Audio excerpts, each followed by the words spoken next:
At the end of the first part of the program, you mentioned something very important about how the emerging market world is reacting to all this. I live in Russia, and it's one of the interesting things that's been added on since 2009-10 is that as Russia's reform project continues, it's always worried about external risks, and it's really taking its toll.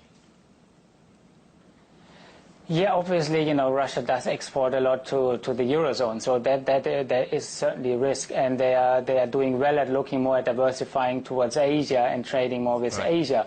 But generally speaking, we always see things from an investor's perspective as we are investment advisors, and we actually think that the Russian equity market and Russian companies are very good valued, even accounting for those risks of exports to the Eurozone. And some things really they will still need, even if the economy isn't going necessarily that well, like natural gas for heating, cooking, and so on. So we think that actually quite some good value to be had in Russia. And as mentioned, Russia doesn't have that debt problem that the Western countries have, yet the market is already discounted more, and a lot of the Asian economies also. When compared with that, I was just going to say one last thing on that.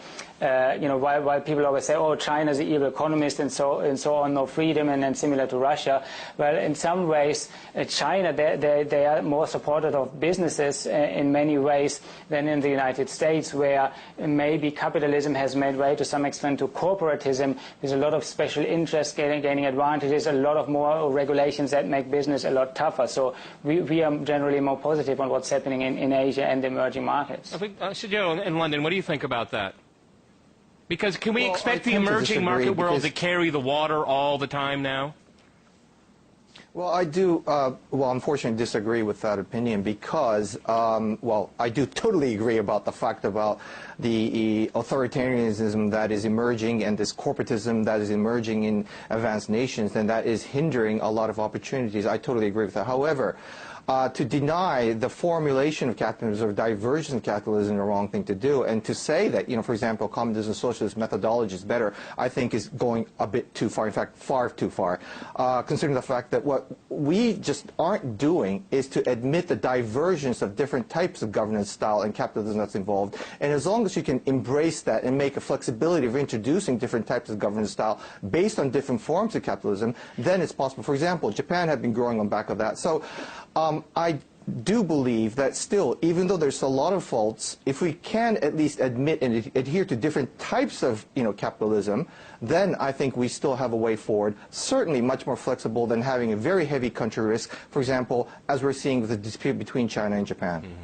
Mm-hmm. Chris, I guess everybody likes to use the ism words, and I've used it on the program, capitalism. But is capitalism working for the average person in the Eurozone? Well, I don't think that it's a question of working in this part of the world or that part of the world exactly. I think that one of the trends that we need to pay attention to, looking at it from a popular perspective, is the question of jobs. So, for instance, you get some of the discussion in the U.S. presidential debate concerning who's going to preserve the jobs, who's going to create the jobs in the United States, and accusations fly, for instance, against Mitt Romney as a job exporter, that the jobs are being exported to other countries. What that neglects is that the number of jobs also diminish internationally. In other words, it's not a simple one-to-one transfer of jobs from the advanced capitalist world to the emerging economies, but rather there is the question of an old, sort of Marxist question of wages and capital, meaning what's the relationship between wages and capital investment. And the issue now is how to get capital flowing again such that jobs can be created. I think that that's where the real impasse is. And while certainly different nations, different countries will adopt different policies, there's still the overall trend in the global economy of the elimination of jobs, and that creates a problem for the broad masses of people. Well, Martin, if I can go back to it's going back to China bashing that everyone likes to do in the United States, which I think is really nonsensical. No, corporations go to China, they go there to make money, okay? It's not because it's, nice people or because of its ideology or anything else. It's because of labor.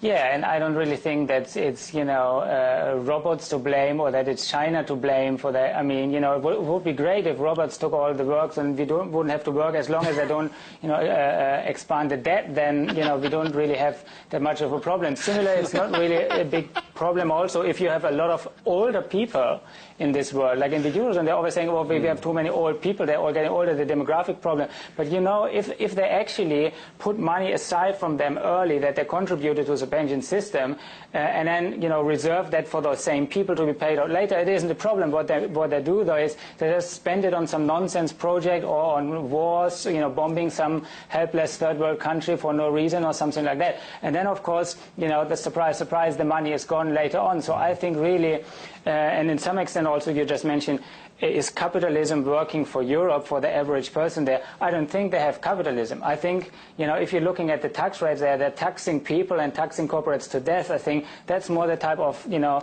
nightmare style of communism that people would usually tend to associate with communism. So I think that's one of the major problems. They're totally irresponsible leaderships and bureaucrats in the Eurozone that really make business there very, very, very difficult. Even